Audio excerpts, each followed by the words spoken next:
Hello, and welcome to the Energy and Consciousness Summit. I'm Sheila Derfler, your host, and thank you for being here with us today.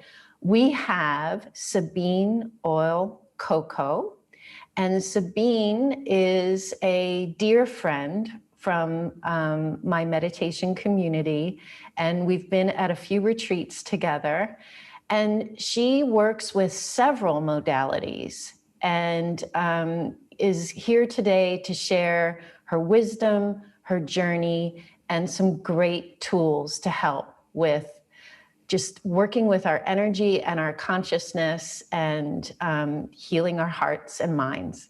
So welcome, Sabine. I'm so glad you're here with us today.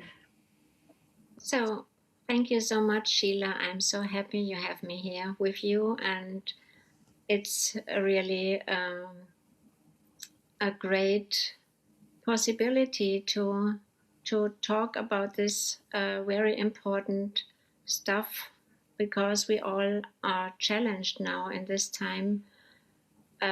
Lots of fear, lots of insecurity, lots of really hard challenges for, I think, everyone, even if you have children or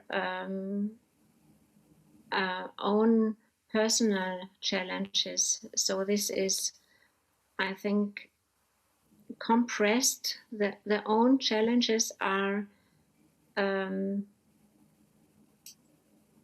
coming to the essence because of the outer experience, because of the happenings in the outer world. So I think we are driven much more faster to the point where we feel where the challenges or the problems are, or the points where we have to work on more deeply, or where the possibilities are, where we can really change or improve our lives.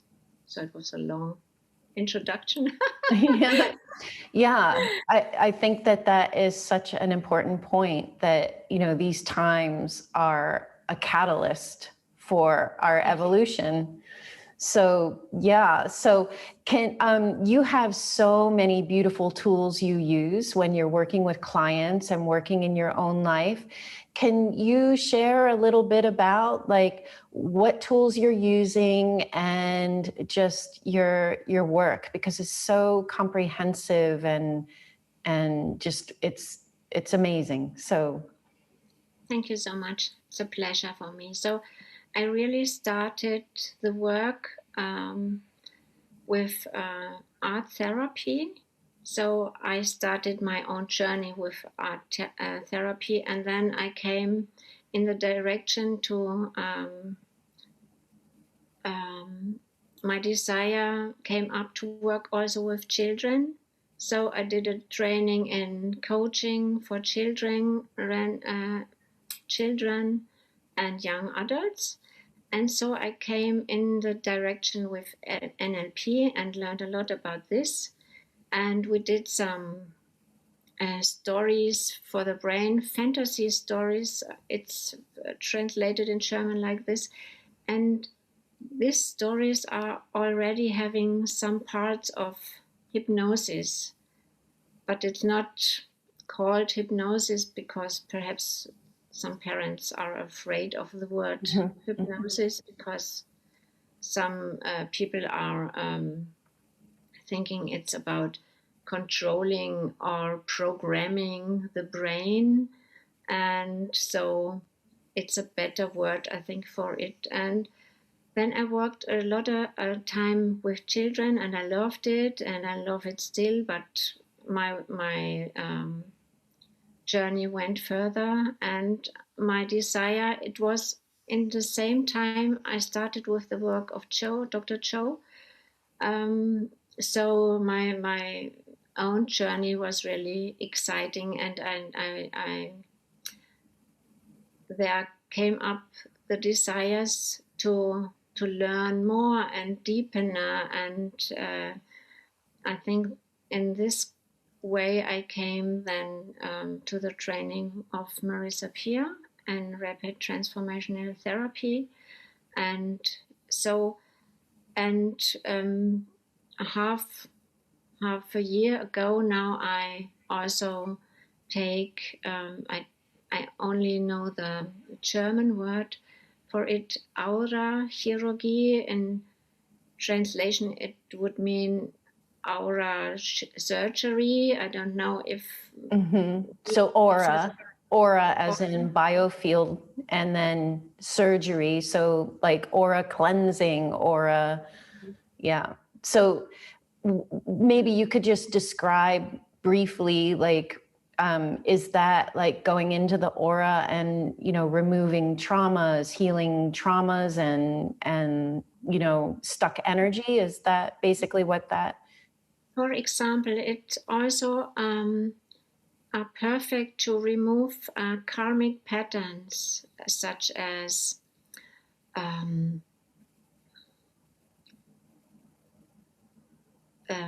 like guilt, which is given from generation to generation. And sometimes we have issues we don't even know where they came from. They are not coming from the own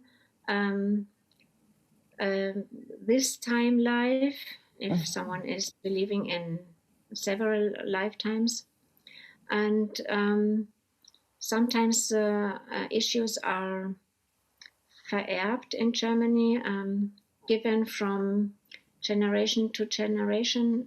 Do you know the translation for the word?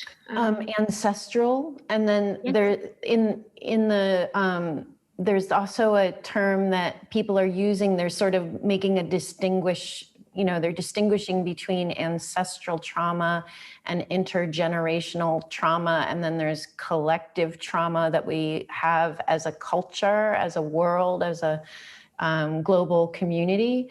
So yeah, there's different terms that people are using, and then they are making each one slightly distinct from the other.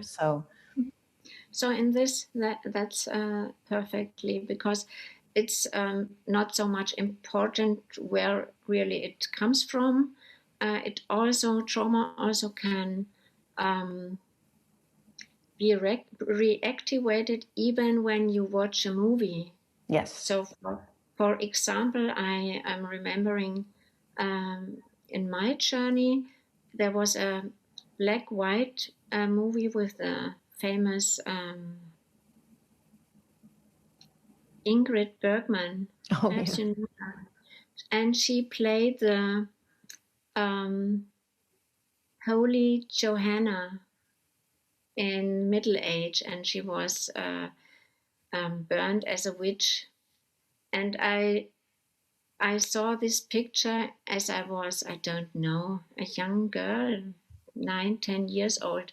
And even if I only think about this film, I always remember this scene where she was came to death through the Inquisition. And this also can reactivate some trauma. So as some people are super high afraid of deep water or fire, or being in a small lift in a Elevator. Yep. Elevator, yes, and or having some strange fear of some animals which they are not can connect to an experience in their own life, or even not experience in the in the in the life of the mothers or fathers. So it really can come from a past life or something you see or read. So everyone is reacting to different kind of stuff. So everyone has his own trigger points, and in this case, you can, with this technique, you really can remove and solve this pattern and heal it. And it's really it's sometimes really working with much symbolism. So you really, when someone is, this example I brought with the fire, you really go around the person and play like putting water over the person, so you can delete the fire, löschen in German. I don't know the word in English. So that, yes. So extinguish the fire. So I think that's the so right you're word. visualizing using water to extinguish the fear of fire. Am I understanding? Not only as I connect with the person, and I test it with kinesiology. Yes, exactly. Kinesiology. Yep. Some words in German easier, some words are in English easier, like synchronicity is in English so easy, but in German it's a tongue breaker. It's What is it? synchronized. Every time my brain is confused when I say this word. So I connect with the person and I test it. So for example, I say fear of fire and push the person from the behind. And if someone is weak, so something is not stable in the person, she will or he will came out of balance. So this is the sign that there is something that the person is reacting to or on. And so the pattern is in some way in the aura or in the body. Sometimes there are also physical issues connected to it. For example, infertility. It's really so exciting. Often there is a pattern of black magic, bad magic. I don't know Yep. And there are some energy holding on to the woman, or also could be also on the man, who can really so far that the man or woman cannot get pregnant or together as a couple. So it can be really come deep in the whole system, and also, for example, if you remove a Seil in German, I will have a translation. Okay. Such a second. Rope, yes. A rope around the neck. Mm-hmm. So people, which are included myself, I had this, have issues with the thyroid, or have often problems in the neck or in the throat, or often have infections there. And for example, you would remove this. This would be a pattern of hanging, old pattern. Or if someone cannot have some jewelries or chains there, so this you would remove this pattern really with so many vocabularies I normally do not use in English. So I will have a look for this also. Okay. Second.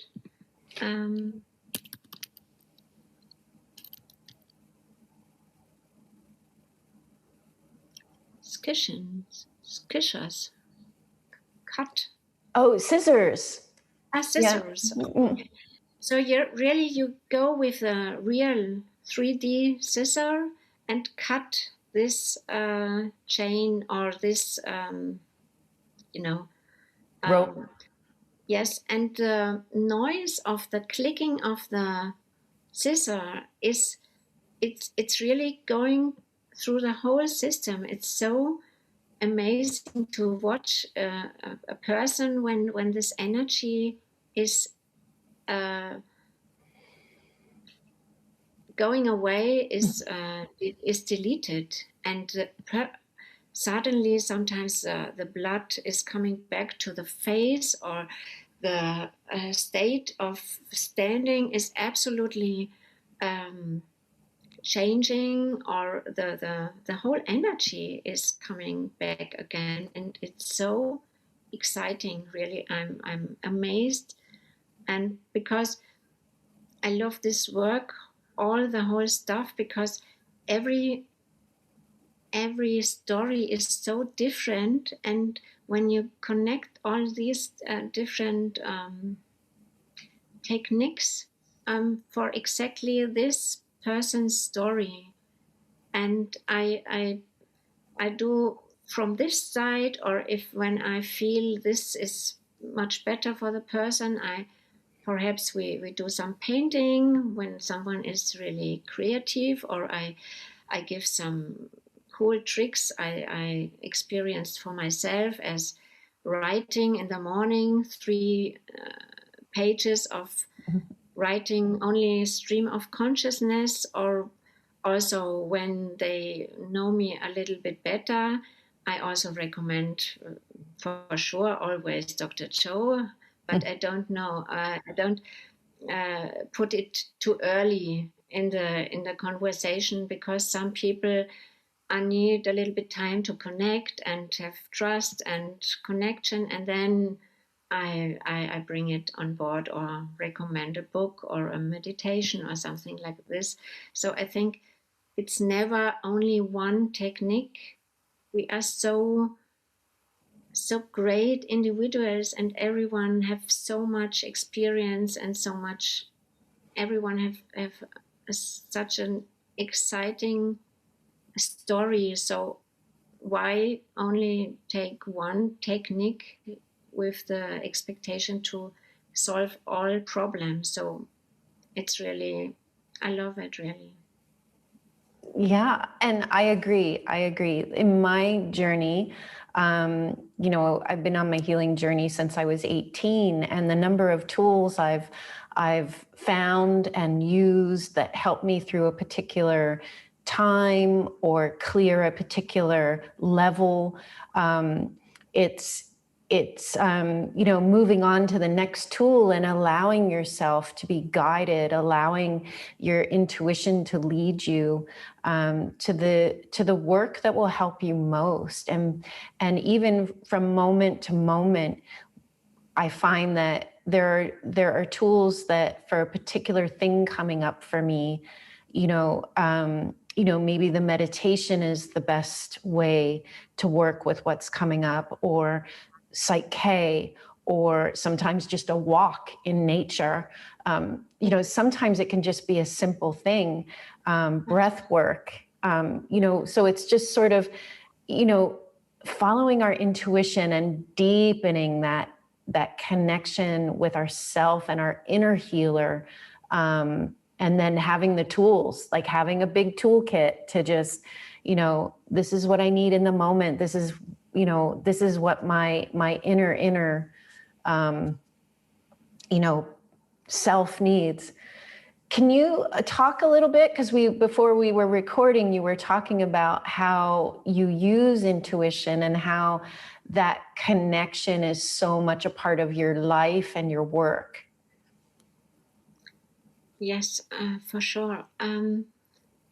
Intuition is, I think, the part which needed to be developed, or perhaps better to say, give space and room so that it let be developed. I don't know how to. So give yourself the time and the space, that intuition, that you allow yourself that intuition is flowing through you. Because I often, and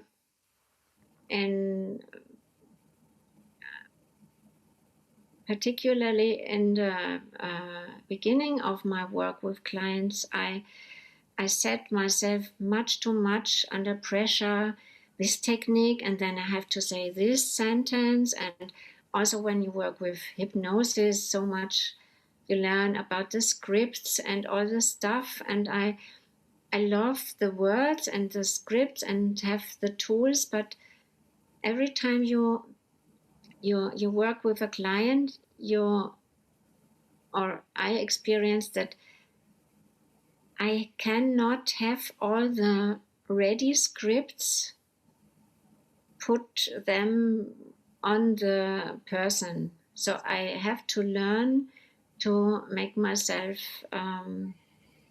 free of all this concept stuff. So go with the intuition and connect with the client or my heart and the heart of the client. And I do not do some particular meditation, but also already sometimes in the pre-talk, I call it strategy call, when people are connecting with me, we always have a talk before.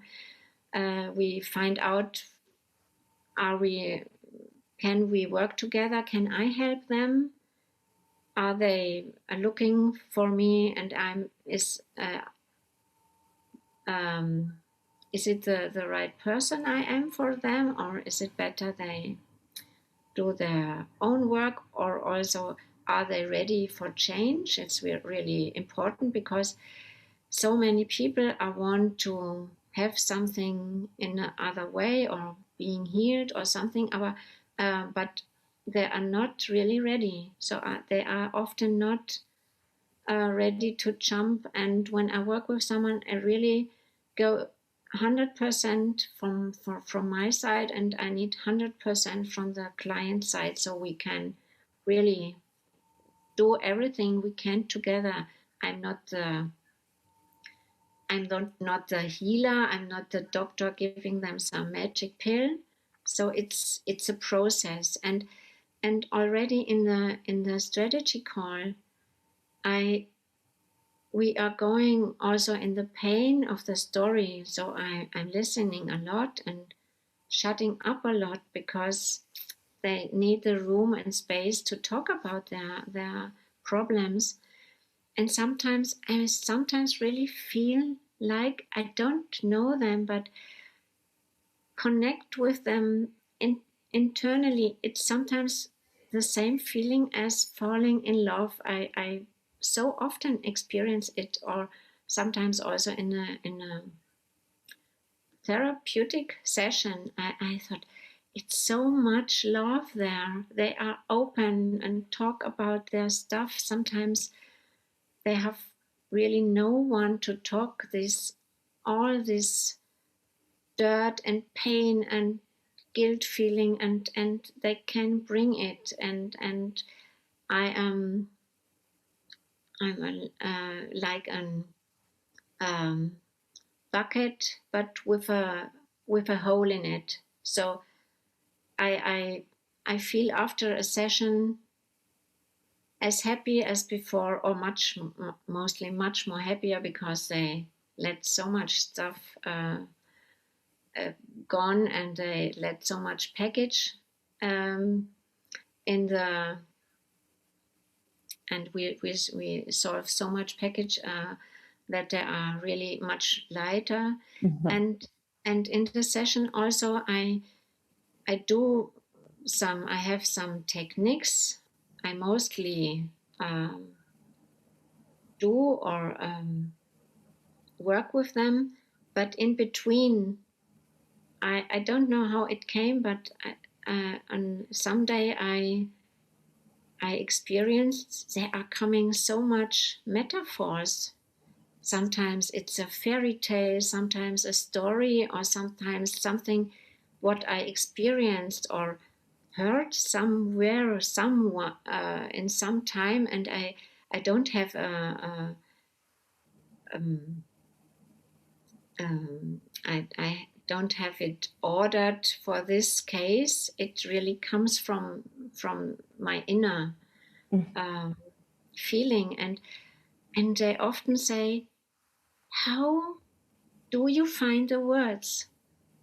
How do you find the right words, and how do you find this connection? It touches me so deeply, and it's really, I know this is not coming from my own ego stuff. It's coming from somewhere else, and it's only possible through this divine connection, and through this connection uh, between our hearts, and this openness, and this connect with the energy. And it's really, I love it. And when I'm talking about, even if I don't find always the right words, but I really love my work, and the client's change is often so,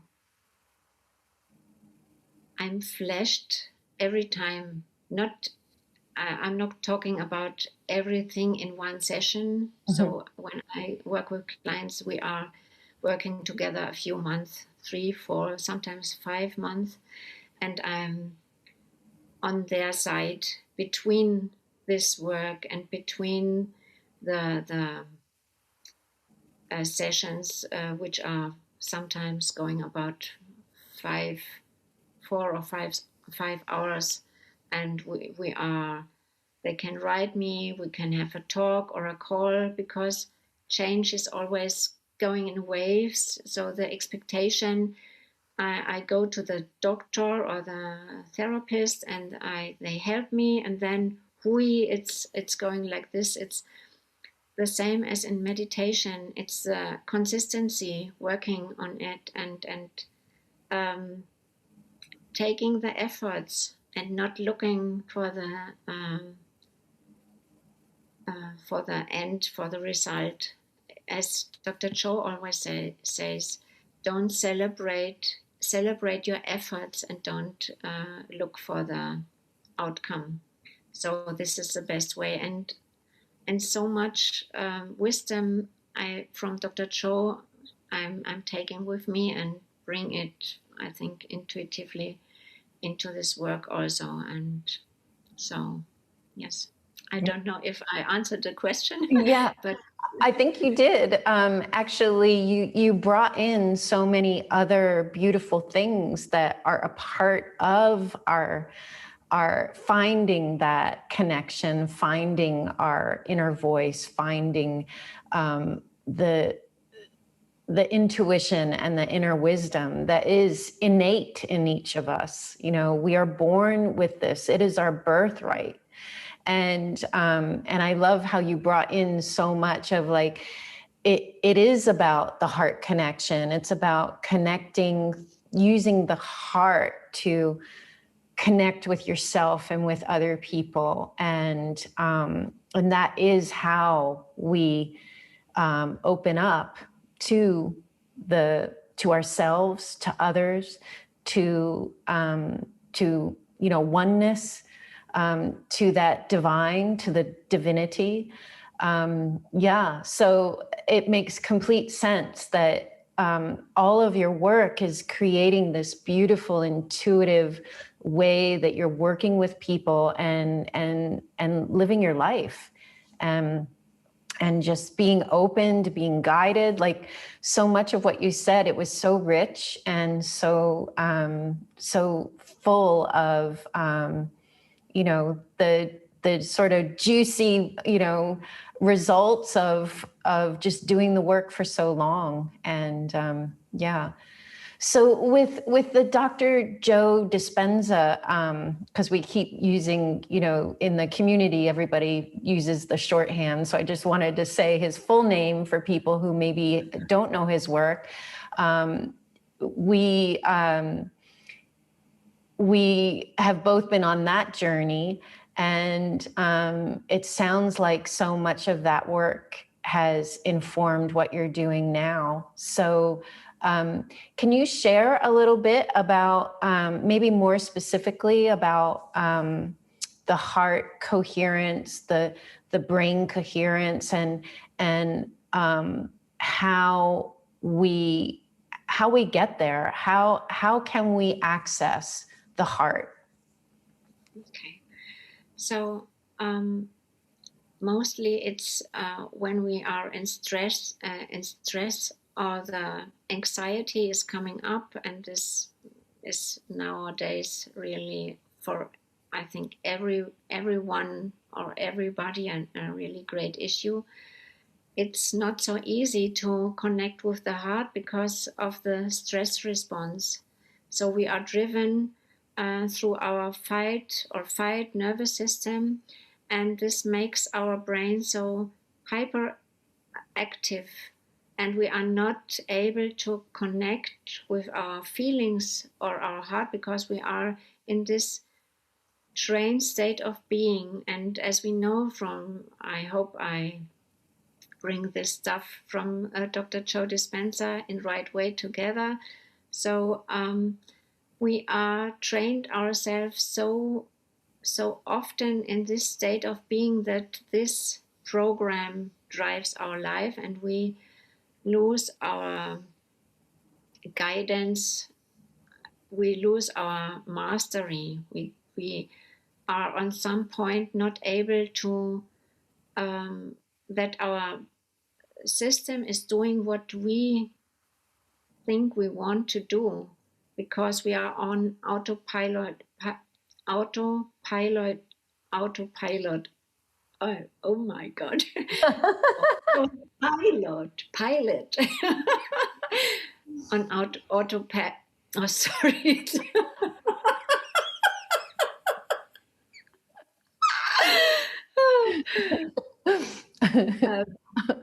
You got it. Autopilot. Yep. Need to drink some water.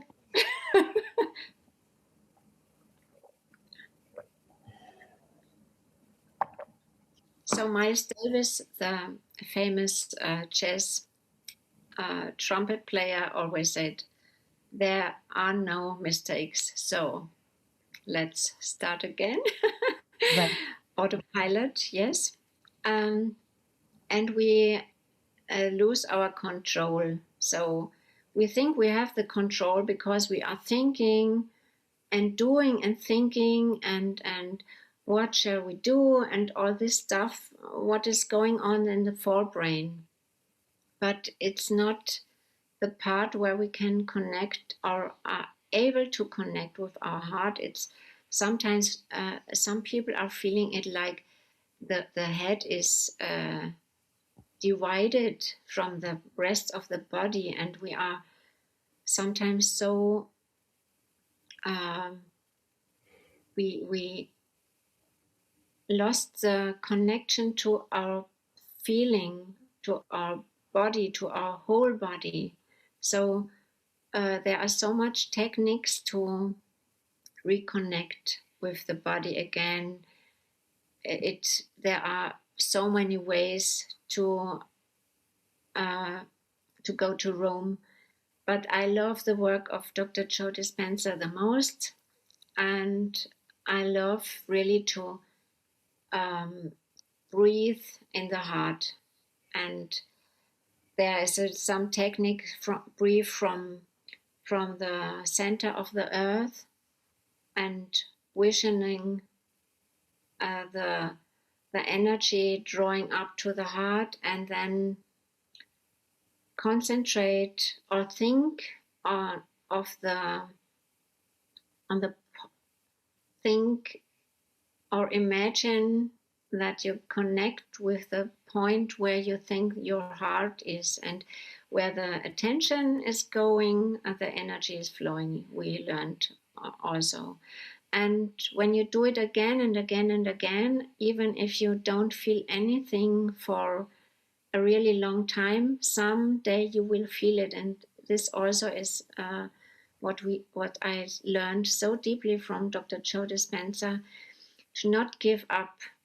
I'm really not the person I given in further times. I changed my techniques and how I can get to this or this, and give so often up and changed and was always searching for something. But really the first stuff was the stuff of Dr. Joe Dispenza. So I really trained first time in my life to not lose the track and stay on the path, because of really my first experience in my first workshop in progressive workshop of Dr. Joe Dispenza in Basel, Switzerland, because he's a man of practice. So is always also the particular stuff. Some people are talking and have a lot of theory, and it's lovely, but Dr. Joe Dispenza never lets the option go away without exercising something or trying something new out. And this is really cool stuff. And in the progressive workshop, he did some breath work. And there were also some people on the stage. He wanted us to show what can go on when someone is trained doing the breath work. And this decided the audience into two parts. The one part, oh my God, what is this? It's too spooky. I don't know. And the other part was, yes, I want this for myself. And this was me. So I went fully through in and did the breath exercise, and the energy really went into my brain, and boom, I experienced something I never experienced before. And this was the final, and since then I never changed my mind about this. I knew there is something really special about this, and I want to know and learn all about I can. And so if you learn to stay with the breath work, so there is a lot which is changing. So this connection, even when someone is starting with short meditation, because some people I think are hearing from experienced meditators, the meditations are so long, but you can also step really slow into the work, and it is also working. And it's as Dr. Joe Dispenza is saying, there is no need to be experienced in meditation. And I remember one of the first workshops, there was a woman, she was in the 70s, and she did first in her life really meditations, and she was grinning all over the face. So I think it's a really cool story. And yes, it's about the heart, and Dr. Joe Dispenza is, I think, one of the heart-centered persons in this whole time now, and he's really a big light in this time, and his work is always about connecting with the heart and getting the energy there. Yes. Yeah. So before we hit record, you were talking about how much it influenced you at, the challenge activities that we do at the advanced retreats, and then that connection to learning how to be in the heart and bringing that into our daily lives. Do you want to share with people some of the insights you had about that? Because that's powerful. Absolutely. So I have a really cool experience because I was on the first week-long event Dr. Joe started. It was in Tarragona, Spain. And this was also the first challenge activity he did with us. And so it was a climbing structure outside, and it was already in the evening, and they also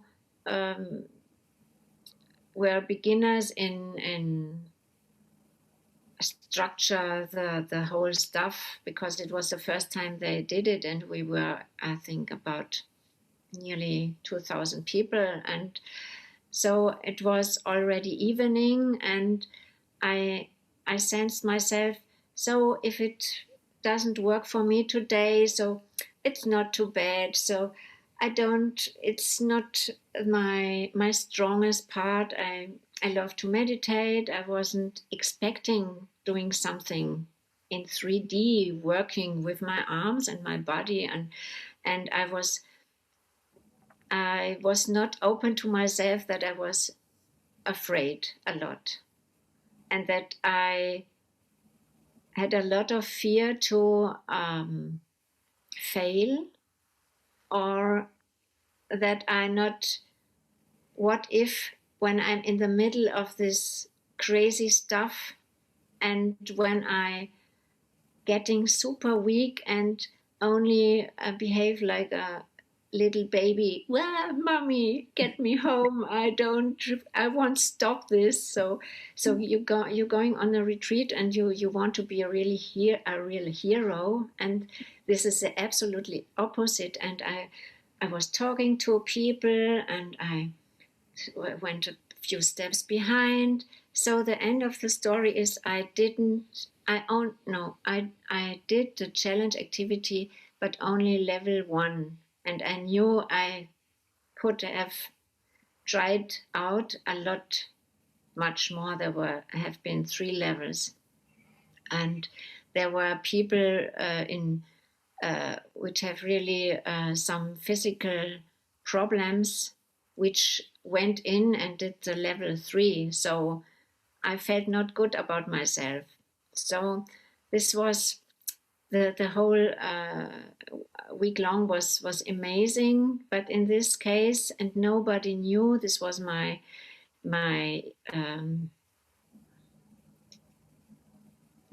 it was only for me. I didn't tell someone about it. It was my own don't know the word, Geheimnis. So like internal, your own private. Yes, I didn't want to share it with someone. So a secret. A secret? Yes, secret. Yes. Secret. Yes, and I was not proud of it, really. So I went home and I did the work, and on some day my son wanted to go in a fun park where like an amusement park. Yes, auto scooter and train, fast. The roller coaster.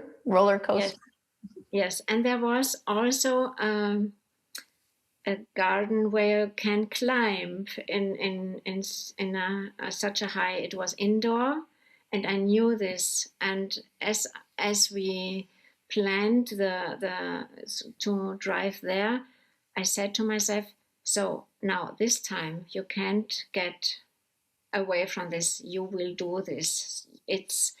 I'm not interested in any excuse. You will do this. And I really prepared myself. Even I had really fear, because I really hate this schaukeln, this when it's not fixed, where you can climb. Shaking, yes. And I put my challenge activity meditation, because we did some meditation before doing the challenge activity. And it's about heart connection. It's about preparing yourself to get in another state of being. And I did the meditation, And it's about the heart. Breathe in your heart. Breathe slowly. Trust, and connect with the feeling of your body. But when you are in the height, in the above there, you are having not anymore the meditation with you. You do it before, and then again you be with yourself and have to go back again and be not happy with yourself. So I went above, I went up, and everything was shaking. It was my heart and my the heart rate was going into through the roof. I was sweating. Behind me there were people, we want to go there also, and and and I did it. It was so cool. I went the first step and everything was shaking, and I remembered, breathe, wait, connect. And I was breathing and really was connected, and it worked. I never believed that it really is working in real 3D world when it's really hard. And this is the hardest part, because this is reality and this is our all lives. We are so challenged now, and this stuff is working, and this was working, and I did it, and I was on the not only next level, it was a quantum peak or quantum jump for myself, really. Oh, that's And cool. yes, That's a great story. It was sort of, it's, we always have more opportunities, we yes, always have more opportunities to take the leap. And I liked how you used the outing to the park, to the amusement park with your son as, okay, I'm going to try this again. And I'm going to challenge myself again and see what I'm made of, right? And see if I can stay connected. I really love that you did that you didn't sit, you chose not to sit in those feelings of I failed at the retreat, that I didn't make the most of it at the retreat. So you seize the next opportunity to step up. yes. So And also it's, then you see it's not about the outer world, it's about ourselves. And if I could have lied to myself a little bit, we all do this sometimes. We are humans. It's absolutely normal, sometimes absolutely okay. Everyone is on some way, on some time. We are learning and experiencing humans, but as you're saying, there are so many doors, and also in meditation or in personal development, it's not about becoming perfect and superstars. It's about not standing up again and doing it again, and be proud about doing it again, and not about the outcome. And this, I think it's really the great gift, because it's much more loving to ourselves. And this is all about self-love and self-worth, and honor ourselves much more. And so we are honoring other people much more. And so the whole world is changing and much more loving. And yes. beautiful. Well, Sabine, it has been so amazing chatting with you today. And I loved all you shared about your journey, and the insights that you have about the importance of being connected in the heart. It seems like the whole conversation led us to that one, that one piece of wisdom, which is, it really is all about the heart. And that's why we're here. And that's what we can use this time for, is to remember why we're here, why we're human, why we're on this journey, and the beauty of it, So great what you said. I love your words, and it's absolutely true. Yes. So thank you so much, Sabine, for being here today. It has been such a delightful conversation, and I'm so grateful you made time to share yourself so openly and so deeply. So thank you.